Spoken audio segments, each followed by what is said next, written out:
Samantala, iniulat na lumapit si Pangulong Trump sa pinuno ng hukbo ng Pakistan bago ang kanyang pagbisita sa Tehran. Tatlong sanggunian ang nagsabi sa Reuters na inihiling ni Pangulong Trump sa leader ng Pakistan na tulungan siyang maibalik ang Iran sa negosasyon. Iniulat din na tinawagan niya si Field Marshal S.M. Munir noong nakaraang linggo dahil si Munir ay nasa Tehran ngayon kasama ang Ministro ng Interior ng Pakistan.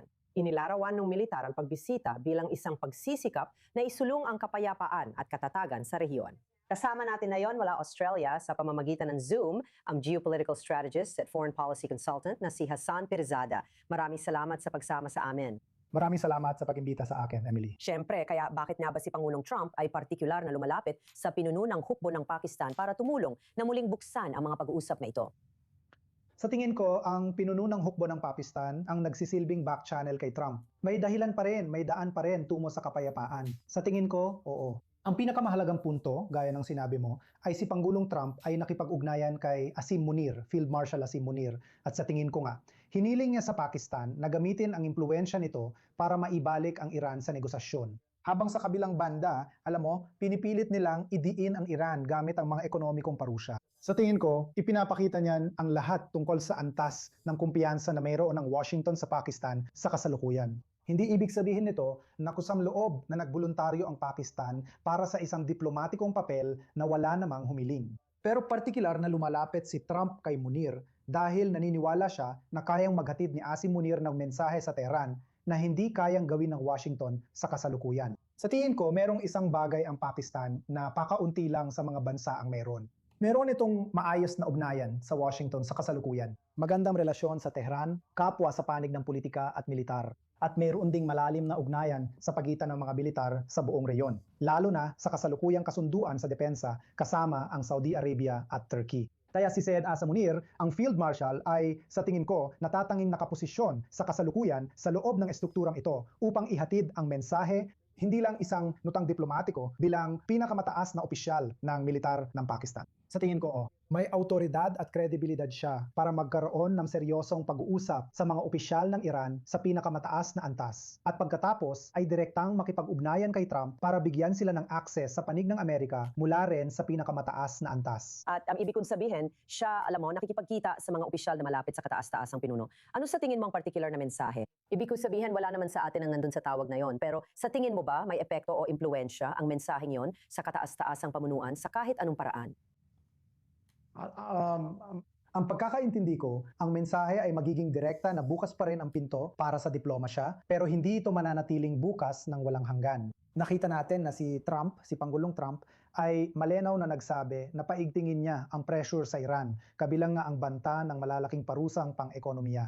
Kasabay nito, sa pagpunta ni Asim Munir sa Tehran, ipinapakita nito na pinipili pa rin niyang makipag-ugnayan sa Tehran sa pamamagitan ng pagbubukas ng diplomatikong pintuan. Tingin ko, mahalaga yon. Ipinapahiwatig nito sa akin na nakikita pa rin ng Washington na posible ang isang napagkasunduang resulta mula rito at si Asim Munir ang susi para doon. Naniniwala ako na ang hepe ng hukbo, Field Marshal Asim Munir, ay may kakayahan na maiparating ang mensaheng yon sa Tehran sa paraang lubos na naiiba kaysa sa Washington. Ipinapadala man ito ng direkta o sa pamamagitan ng Oman o Qatar. At meron siyang ganung kakayahan, nagawa na rin niya yon dati. Pumunta siya sa Tehran ng ilang beses sa nakaraang 4 na buwan at nagawa niyang dalhin ang mga Iranian sa negosasyon at pagkatapos ay sa Switzerland kung saan nilagdaan din ang kanilang Memorandum of Understanding na tinatawag na Islamabad Memorandum. At inaasahan ding tatalakayin niya ang mga pag-atake ng Houthi laban sa Saudi Arabia at pati na rin ang bagong kasunduan sa depensa ng Pakistan sa Saudi Arabia at Turkey. Sa tingin mo ba, maaari nilang iposisyon ang kanilang sarili bilang tagapamagitan? Tiyak. Dahil ang relasyon ng Pakistan ay eksaktong nagbibigay dito ng kalamangan bilang tagapamagitan. Ang relasyon ng Pakistan sa Saudi Arabia at Turkey ay hindi nakakaapekto sa kredibilidad nito sa Iran. Sa katunayan, kabaligtaran pa nga. Ang Pakistan ay may relasyon sa magkabilang panig ng rehiyong ito na hindi kayang tularan ng alinmang bansa sa Gulpo o Kanluran. Ang Pakistan ay may malapit na ugnayan estratehiko sa gaya ng sinabi ko, Saudi Arabia at Turkey. Ngunit napanatili rin ito ang ugnayang diplomatiko at pang-ekonomiya sa Iran nitong mga nakaraang buwan sa gitna ng digmaan. Ang mahalaga para sa akin ay hindi kailangang ipahayag ng Pakistan na may interes ito. Ang isang paniwalang tagapamagitan ay hindi kailangang walang kaibigan. Kailangan lang itong pagkatiwalaan. At may tiwala ang lahat ng panig na sangkot sa sigalot na ito sa Pakistan sa kasalukuyan. Kaya si Munir ay tiyak na makakapaglahad ng matibay na argumento tungkol sa mga Houthi rin. Dahil maaari niyong sabihin mismo sa Tehran na ang ugnayang pangdepensa ng Pakistan sa mga Saudi ay talagang para sa depensa at para protektahan ang kanilang kaalyado. Pero hindi ito pahintulot para sa Pakistan para maging bahagi ng digmaan laban sa Iran, kundi ipangtatanggol ng Pakistan ang Saudi Arabia at Turkey dahil may kasunduan sila. Kaya sa tingin ko ganun yon.